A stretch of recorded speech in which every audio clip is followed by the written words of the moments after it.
নমস্কাৰ। আজি অসম উচ্চতৰ মাধ্যমিক শিক্ষা সংসদে উচ্চতৰ মাধ্যমিক চূড়ান্ত পৰীক্ষাৰ ৩টা শাখাৰে ৰিজাল্ট ঘোষণা কৰিছে। আমি শংকৰদেৱ একাডেমী নলবাৰীয়ে এই আজি ঘোষিত যিটো ৰিজাল্ট, এই ৰিজাল্টত যথেষ্ট উৎফুল্লিত হৈছোঁ। আমাৰ শিক্ষক শিক্ষয়িত্ৰীসকল যথেষ্ট উৎফুল্লিত হৈছে। ছাত্ৰ ছাত্ৰীসকলেও যিসকল ছাত্ৰ ছাত্ৰী পঢ়ি আছে তেওঁলোকে বৰ উৎসাহ পাইছে। আমাৰ ৰিজাল্ট যথেষ্ট ভাল হৈছে। এইবাৰ যদিও চৰকাৰে স্থানৰ ব্যৱস্থাটো ৰখা নাই, নাৰাখিলেও আমাৰ ল'ৰা ছোৱালীৰ সামগ্ৰিক ৰিজাল্টটো যথেষ্ট ভাল হৈছে। আৰু স্থান ৰাখিলে আমি আশা কৰিছিলোঁ দুটা শিক্ষা, বিশেষকৈ কলা শাখা আৰু বিজ্ঞান শাখাত আমাৰ ছাত্ৰ ছাত্ৰীয়ে স্থান পালেহেঁতেন। আমি নম্বৰৰ যিখিনি পাইছোঁ তেওঁলোকে সেনেকুৱা নম্বৰত যোৱা বছৰ পাইছিল পজিশ্যন, এইবাৰো নিশ্চয় পালেহেঁতেন, সেই আমি আশাটো কৰিছিলোঁ। সেই ক্ষেত্ৰত আমি বঞ্চিত হোৱা নাই। আমি ভাবিছোঁ গোটেই ব্যৱস্থাটোৱে তেনেকুৱা হৈছে।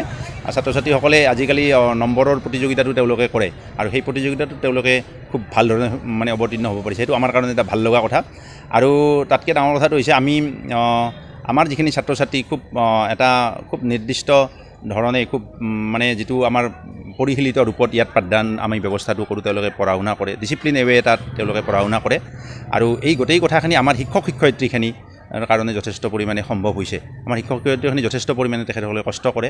ছাত্ৰ ছাত্ৰীখিনিক তেওঁলোকে নিজাববীয়াকৈ ঘৰুৱাভাৱেও কেতিয়াবা তেওঁলোকে যিখিনি সময় পায় তেখেতসকলৰ নিজৰ কৰ্মব্যস্ততাৰ মাজত কেতিয়াবা তেওঁলোকে ঘৰুৱাভাৱেও তেওঁলোকক ঘৰত গৈ হ'লেও তেওঁলোকৰ যিবিলাক খুদুৱনি আছে বা কিবা আছে এই ধৰণৰ কথাবিলাক কৰি থাকে। আৰু সেই গোটেই ব্যৱস্থাটো আমি আগন্তুক সময়তো নিশ্চয় ৰাখিবলৈ যত্ন কৰিম।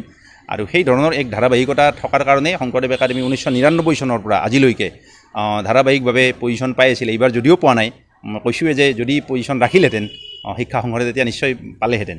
গতিকে সামগ্ৰিকভাৱে যিহেতু আমাৰ ৰিজাল্টটো যথেষ্ট পৰিমাণে ভাল হৈছে, আমি এই চগতে শিক্ষক শিক্ষয়িত্ৰীখিনিকো ধন্যবাদ জ্ঞাপন কৰিছোঁ, তেখেতসকলক অভিনন্দন জ্ঞাপন কৰিছোঁ। তেখেতসকলে এই উৎসাহটো লৈ পেলাই আগন্তুক সময়তো আগত যিবিলাক ছাত্ৰ ছাত্ৰী আছে তেওঁলোকৰ কাৰণে তেওঁলোকে চেষ্টা অব্যাহত ৰাখক, এইখিনি আমি আশা কৰিছোঁ। ভাল লাগিছে, ফিলিং গুড একদম। যদি আগৰ চিষ্টেমটো থাকিলে তেতিয়াতো ফূৰ্তিয়ে কৰিলোঁ হয়, বোমা আনিলোঁ, বোমা চমা আছে কিন্তু থৈ দিছোঁ আমি। হ'লেও ঠিকে আছে দিয়ক, নৰ্মেল হৈ আছে। কাৰণ আগতে যোনটো ফিলিংটো আছিলে অলপ কমিছে চেলিব্ৰেশ্যনটো, হ'লেও ভাল লাগিছে। আমাৰ এতিয়া ষ্টুডেণ্টবোৰে ভাল পাৰফৰ্মেঞ্চে কৰিছে। আপোনাৰ বেছিভাগৰে আপোনাৰ লেটাৰ আছে, তাৰপিছত আপোনাৰ 18জন আপোনাৰ ষ্টাৰ পাইছে। লগতে আপোনাৰ আমাৰ 2জন টপাৰ আছে, এজন আপোনাৰ ছায়েন্স ডিপাৰ্টমেণ্টৰ পৰা, তেওঁৰ মই নামটো নাজানো, তেওঁ মিৰ্জু আহমেদ, তেওঁ আপোনাৰ 93.4 পইণ্ট ছামথিং পাইছে। আৰু আমাৰ আৰ্টছৰ আছে নিশা কলিতা, তেওঁ পঢ়াটো ভাল, তেওঁ আপোনাৰ 92 পইণ্ট ছামথিং পাইছে।